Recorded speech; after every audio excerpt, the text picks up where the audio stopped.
Are you building your brand from scratch, trying to DIY it? DIY branding could be wasting your time, money, and energy. Most people think that branding is all about looking pretty, but there's more to it than that. Keep watching to find out why you shouldn't DIY your brand and what you should focus on instead. If you haven't subscribed to my channel, hit subscribe if you want more videos on branding and creating videos. Let's first talk about why you shouldn't DIY your brand. So, like I said before, graphic design is not all about being pretty. When you see a design, you might think it's pretty, but when a graphic designer sees a design, they're looking at the overall design and seeing if it matches the intention of what the brand wanted, like what the message of that design was. So they're looking at the typography and if it matches the intention of the design. They're looking at the different colors used. They're looking at the white space. They're looking at the hierarchy of the design to see what pops out first and if that was the overall intention of the design. And they're looking at the composition of the design. Branding is all about telling a story and sharing your voice and message with your target audience. You don't understand the strategy of how a brand comes together. It's not all about a mood board. Let's talk about the design process, like the overall design process for branding. First, a brand designer needs to know about your brand, basically the foundation of your brand. So they need to know your message, your target audience, your competitors, the goals for your business, how you want to sound and how you want to look, things like that. After that, the second part of the design process is research. As a designer, I have to make sure that the idea that I have of your brand matches your idea. So that's when I send a client brief out, and that's also when a mood board comes in. Once the brand designer and the client are on the same page on the style of the brand, then they can start creating the logo. So during this process, it usually you're sketching a lot of logos. Some people sketch 100 logos just so they can get an idea of which direction they want the logo to go in. After you narrow down the ideas that you have, the sketches that you have, then you officially start designing the logo in Adobe Illustrator. Once you officially create the logo in Adobe Illustrator, then you can go on to thinking about the fonts, the colors. Some people do it all at once. I know I like to start with the logo first, not officially designing the logo, but just looking at the ideas whenever I'm creating the logos in Adobe Illustrator, but I also pull in the different fonts that I want to use. I never think about color yet. Everything is in black and white right now in this process. Depending on the brand goals, you want to make sure that everything looks good digitally and in print. So sometimes you have to have different fonts whenever you're creating things online, because some fonts look better online and then some of them look better on print. Basically what I'm saying is some fonts look better online, but whenever you print them out, they're not as legible as it was online. So sometimes you create different fonts for the type of projects that you're creating, especially if it's digitally and in print. After you're done with the logo, the fonts, the colors, doing the things digitally and in print, then you create a brand style guide. What I'm saying right now is just a simplified version of the design process. Of course, depending on the project, it could look different, but I just wanted to give you an idea of what a simplified design process looks like. Because of course, in between all of that are revisions, client feedback, things like that.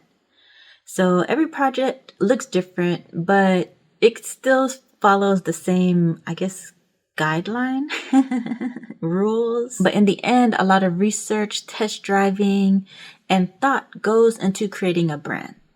I'm just letting you know that it's not all about creating a mood board and then creating a brand from that mood board. Before we go on, if you're still trying to discover your brand style, then check out the Ultimate Roadmap to Discover Your Brand Style. That's an email course that I created to help you define the foundation of your brand. You can get that in the description box down below. Have you created or have you tried to create a brand yourself? Let me know in the comments down below. In the second part of the video, I want to talk about what you should focus on instead. Instead of DIYing your brand, you should focus on building your brand foundation. I've had a lot of people come to me for branding and creating videos without having an understanding of their brand. They don't understand who their target audience is.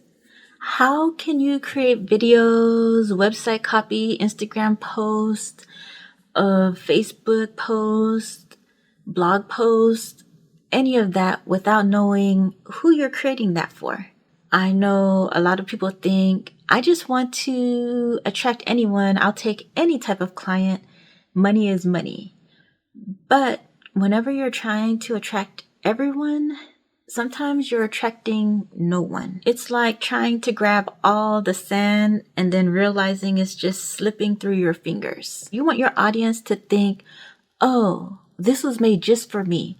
But how can you do that if you don't have a target audience in mind yet? The second problem that I see is they don't think about their competitors.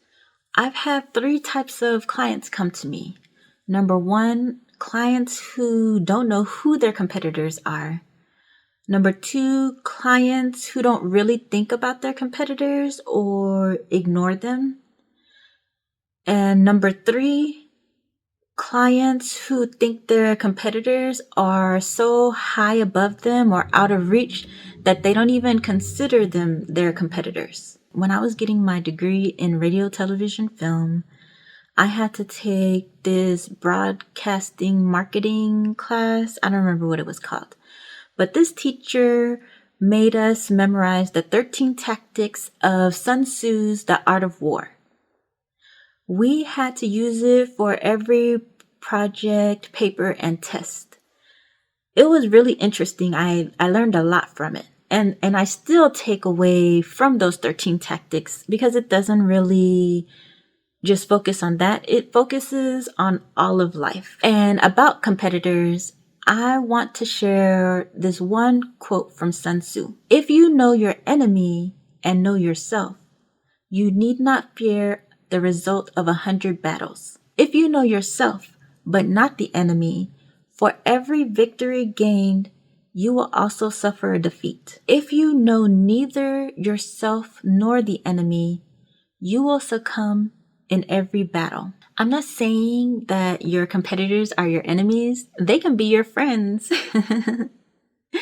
But not knowing your competitors, not focusing on them, not giving thought to them, how will you know your weaknesses and strengths, the type of audience you want to attract and what you stand for, your likes and dislikes, and so much more. I always hear about people who have anxiety when they're thinking about their competitors or looking at their competitors. I guess because they're comparing themselves to their competitors. For me, I've never had that problem. Whenever I see my competitors doing better than me, or I shouldn't say better than me, but whenever I see them doing a good job, I think, oh, that was such a good job. That was such a good idea. Why didn't I think about that? Other than that, I don't really think anything about what they're doing because when I'm thinking about my competitors, I know that we don't have to be doing the same thing. We have different strengths and weaknesses. And sometimes their idea would not match my personality or my brand. Other than thinking that my competitor is doing a good job or that was an awesome idea that they thought of, I don't really focus on their achievements because we both have different goals. For me, I have to think like, I've been doing this for 5 years now. I would have never thought that I would be making YouTube videos, or even if you asked me 10 years ago, I wouldn't have started my own business. I've come so far in my 5 years of business. Like, I'm creating reels now. I'm writing newsletters. I've changed my website so many times, but this is the happiest I've been with my website.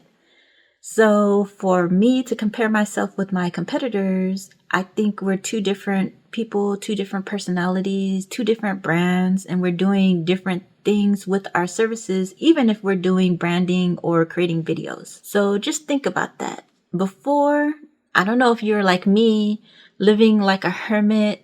Like, I didn't really use social media for anything. I didn't really like to put myself out there, and I guess I still don't, but I'm actually having fun creating videos and creating social media posts. I guess you just have to compare yourself, your past self and yourself now, instead of thinking about your competitors and blocking them off. These are the two topics you have to think about to create a firm foundation for your brand. So I was talking about knowing your target audience and knowing your competitors. So if you need help with that, if you need help building the foundations of your brand, then sign up for the Ultimate Roadmap to Discover Your Brand Style. You can find that in the link in the description box down below. Basically, that will help you create the framework for creating the foundations of your brand. So that's it. I talked about why DIY branding is wasting your time, energy, and money, and what you should focus on instead. If you like this video, then hit the like button and subscribe so you can know when the latest video comes out. I'm creating videos on branding and video creation. Until next time, bye.